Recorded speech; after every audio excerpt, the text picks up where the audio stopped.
ചുമ്മാനെ വേദനിപ്പിക്കുന്ന ഉപ്പാനെ ചീത്ത വിളിക്കുന്ന എന്റെ പ്രിയപ്പെട്ട മക്കള് കേട്ടോ. അല്ലാഹുവേ,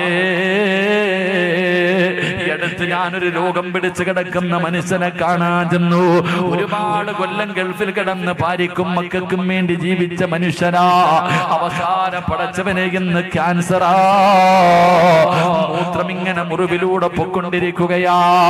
കാണാൻ ചെന്നപ്പോ ഉസ്താദേ, എന്റെ മക്കൾ എന്റെ കഴുത്തിൽ പിടിച്ച് ഞെരിക്കുന്നു ഉസ്താദ്, എന്നെ തല്ലുന്ന ഉസ്താദ്,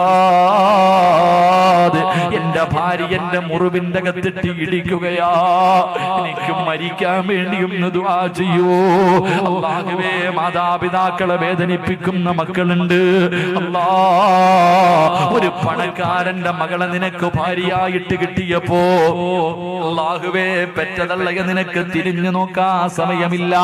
ഇന്നവര് നിനക്ക് അധിക പറ്റായല്ലോ അല്ലാ. ഉമ്മാനെ ചീത്ത വിളിക്കുന്ന മക്കളുണ്ട്, ഉമ്മാനെ കണ്ണുനീര് കുടിപ്പിക്കുന്ന മക്കളുണ്ട്, ഉമ്മാനെ ഭീഷണിപ്പെടുത്തുന്ന മക്കളുണ്ട്. രക്ഷപ്പെടില്ലടാ ചെറുപ്പക്കാരാ. വല്ലാഹി സത്യം, ഒരു കാലത്തും നീ രക്ഷപ്പെടുമെന്ന് നിനക്ക് തോന്നണ്ട. അല്ലാഹു തരുന്ന മൂന്നാമത്തെ ശിക്ഷ എന്തെന്നറിയോ എന്റെ പ്രിയപ്പെട്ട പെങ്ങള്? ഗൾഫുകാരനായ ഒരു ഭർത്താവും മക്കളും നിനക്ക് ഒരു കൊട്ടാരം കിട്ടിയപ്പോ നിന്നെ പൂറ്റി വളർത്തിയ നിന്റെ ഉമ്മാനെ ഒന്ന് പോയി കാണാൻ നിനക്ക് സമയമില്ലല്ലോടി. ഒന്ന് തിരിഞ്ഞു നോക്കാ. അല്ലാഹുവേ, ഇന്നവൾക്ക് ഭർത്താവും മക്കളും മതി.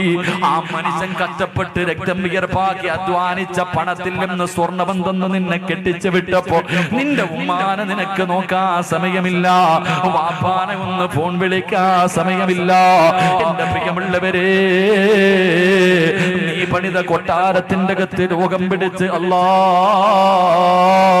ബോധമില്ലാതെ കിടക്കുന്ന നിന്റെ വാപ്പയോ ഉമ്മയോ നിന്റെ വീടിന്റെ ബെഡ്റൂമിന്റെ അകത്ത് കിടന്ന് അറിയാതെ ഒന്ന് മൂത്രപൊഴിച്ചാ, ഒന്ന് കാഷ്ടിച്ചാ,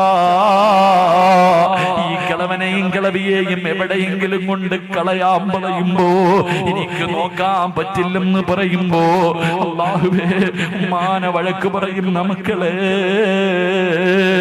നിന്റെ ഉമ്മ വീടിന്റെ അകത്തല്ലേടാ ഒന്ന് കാർക്കിച്ചു തുപ്പിയത്? അറിഞ്ഞുകൊണ്ടല്ലോ, അറിയാതെയല്ലേ?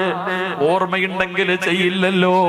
ഓർമ്മയില്ലാതെ വാപ്പയൊന്ന് കാർക്കിച്ചു തുപ്പിയപ്പോ എടാ കഴുകിയാ ബെഡ് ശരിയാകുമല്ലോ, ഒന്ന് കഴുകിയാ ശരിയാകുമല്ലോ.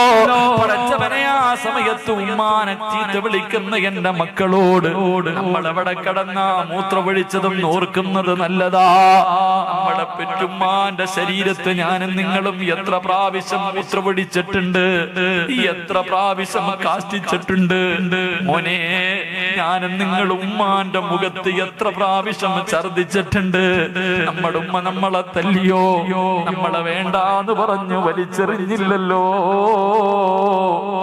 എന്ത് ചെയ്താലും സ്നേഹത്തോടെ കെട്ടിപ്പിടിച്ച ഉമ്മ, എന്റെ പൊന്നുമോനെ എന്ന് പറഞ്ഞിട്ട് സ്നേഹത്തോടെ നെഞ്ചിലേക്ക് ചേർത്ത് പിടിച്ചിട്ട് ചുടുചുംബനം തന്ന ഉമ്മാനെ ചീത്ത വിളിക്കുന്ന മക്കളോട്, തല്ലുന്ന മക്കളോട്, കണ്ണുനീര് കുടിപ്പിക്കുന്ന മക്കളോട് അല്ലാഹുവേ, നിനക്കല്ല തരുന്ന ശിക്ഷ നല്ലതുപോലെ കേട്ടോ.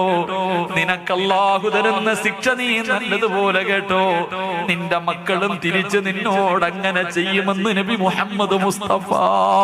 നീ എങ്ങനെ വളർത്തിയാൽ, എത്ര നല്ലതുപോലെ നിന്റെ മക്കളെ വളർത്തിയാൽ, നിന്റെ വാപ്പാനെ നീ വേദനിപ്പിച്ചിട്ടുണ്ടോ? വാന്റെ നേരെ കൈപൊക്കിയിട്ടുണ്ടോ? വാനെ നീ ചീത്ത വിളിച്ചിട്ടുണ്ടോ? വാനെ അടിച്ചിറക്കിയിട്ടുണ്ടോ? അല്ലാഹി സത്യം, നിന്റെ മക്കള് ചെയ്യും വാപ്പാ. എങ്ങനെ വളർത്തിയാൽ, എത്ര സ്നേഹിക്കുന്ന മക്കളാണെങ്കിലും നിന്നെ ഒരു ദിവസം അവൻ തല്ലും വാപ്പാ, നിന്നെ ചീത്ത വിളിക്കും, നിന്നെ വൃദ്ധസദനത്തിൽ വലിച്ചെറിയുന്ന ഒരു ദിവസം മരിക്കുന്നതിന് മുമ്പ് നീ കാത്തിരുന്നോ എന്ന് നബി മുഹമ്മദ് മുസ്തഫ. ഭർത്താവിനെ കിട്ടിയപ്പോ, പണം കിട്ടിയപ്പോ മറന്ന ഉമ്മ, മോള് ഇപ്പോഴേ നോക്കിക്കോ.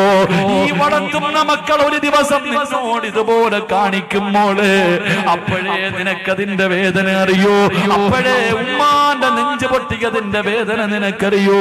അല്ലാഹു നിങ്ങൾക്ക് തരുന്ന ശിക്ഷ ഇതാണെന്ന് നബി മുഹമ്മദ് മുസ്തഫ